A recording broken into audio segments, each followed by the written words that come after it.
Ava, I think you mentioned just on Twitter in the last day or two this whole idea of having to get a medical uh, intervention when you don't have a medical reason to get it. And you happen to notice some poor guy fell off a cliff on the Appalachian Trail, a tourist in America, and his mother would like to go to America and retrieve his body, but she's unable to. Right. Yeah, this was a story of a 23-year-old Dutch hiker who was walking around the Appalachian Trail in America, and he fell off a cliff for, again, unknown reasons. But what is known is that his mother wants to go to the United States to come and bring her son's body home, and she's not allowed to go and do that because she doesn't have the vaccine.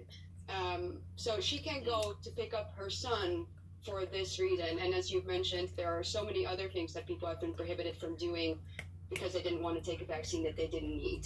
So this is just, again, a story that's absolutely heartbreaking, and not just heartbreaking, quite frankly, it's evil. Yeah, I think evil is the right word for this. I don't think there's a precedent. There's certainly no precedent on this scale for forcing hundreds of millions of people to have a vaccine they don't need. And certainly there's an element of hypocrisy too. This poor woman can't recover her son's body, while on the southern border of the United States, just as on the southern border of the United Kingdom, any number of unjabbed illegal immigrants can just walk into the country. So there are double standards here. But what I don't, get, this was a headline in Euro Weekly. Doctors baffled by increase in sudden adult death syndrome. I mean, are they that stupid, or are they just feel, oh, we can't possibly connect all these dead young and middle-aged people over here with all these mass vaccinations over there? What they must know, surely. Yes, I don't think that they're stupid. I think that they think we are stupid. And I mean, they're kind of right. I mean, sudden adult death syndrome, really? This is basically the new one. We had a couple of months ago, right, when it was Christmas, they said, oh, there are a lot of people dying from heart attacks, and it might be because of the Christmas trees in your house. I've seen headlines where they said, oh, it's climate change that now causes all of these heart attacks. I've seen post-pandemic stress disorder is causing heart attacks. These people are laughing at us. They think that we're stupid. And, the thing is that I understand that a lot of people have trouble saying these things because, as you said, they will come after you when you try and uncover the truth. And also, it's very hard to speak out about the truth and say, hey, maybe we should call a spade here, and 2 plus 2 is 4, and the only thing that changed in the past couple of months is the fact that everyone took this vaccine. You can't say that because there are no real studies for these correlations. We just have suddenly all these extra deaths, and we have no idea why, but we do know that it's not the vaccine. That's the one thing that they can tell you for sure. And I think there are plenty of reasons, Yeah. understandable reasons, as to why they're trying to hide this truth from us. Yeah, I'm absolutely amazed by this because you have to have a certain heartlessness. Normally with news, the problem with it is that it's overly sentimental. If you remember a couple of years ago when Angela Merkel admitted all those migrants into Germany, there was a dead baby who washed up on the Mediterranean shores. And that baby became the most famous baby in the world and became the image of what was going on, and was the rationale for why Angela Merkel and everybody else had to let all these migrants. Here we have this poor girl in Dublin.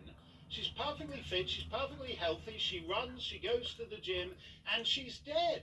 And it's like we all agree we're not going to ask questions about why she's dead. Exactly. It's horrible, and it really shows once again they don't really care about us.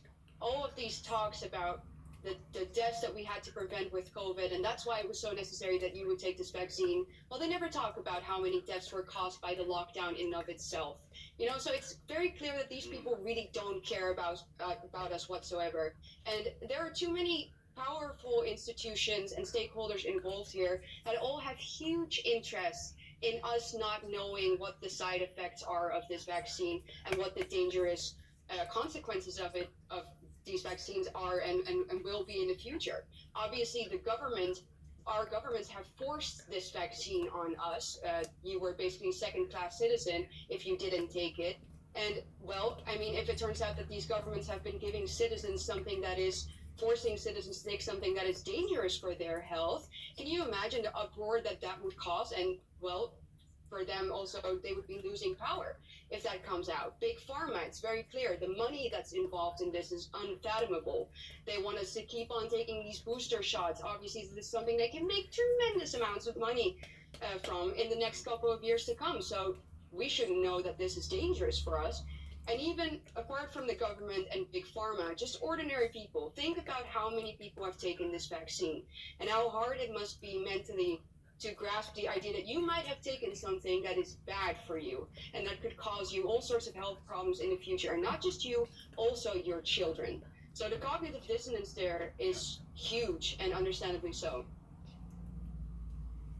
Yeah, I think a lot of people can't even wrap there are people, because if you can just go to sleep and not wake up in the morning, that's one of those thoughts that's basically too terrifying for a lot of people. Are you surprised at the way Western governments are still talking about more boosters? And in the US, for example, they're talking about a new shot that you won't have to take it every 3-6 months. It'll just be every year. But basically, their plan is that we should be getting these shots now and forever. Yes. No, I'm not surprised anymore. After these past 2 years, I've been properly disillusioned, and I don't think that the government is my friend anymore. I'm baffled by the fact that a lot of people still think that the government is their friend. But of course, the governments want us to take this vaccine because, well, one of the many reasons, for example, is this digital ID that we've been talking about. If everyone has a vaccine, then everyone has a digital vaccine passport. And that gives huge opportunities for our governments to control us and to track us everywhere we go. So the benefits for them are huge. And, well, if you just hide the truth from people, they're not going to revolt against you anyway. So I don't see why they wouldn't want us to take more vaccines. It's just endless wins for them unless we wake up and say, well, you're not coming anywhere near my arm.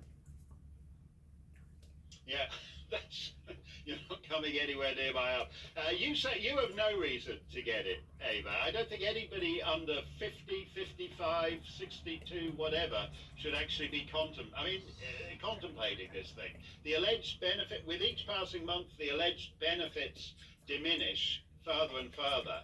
And the risks of something really, the idea that you can have a thing called sudden adult death syndrome and people take that term seriously. We are the fools of human history. That is what's happening. So, as you say, keep your arm covered up and away from these guys, Ava. Great to see you, and we'll talk to you soon. Thank you very much.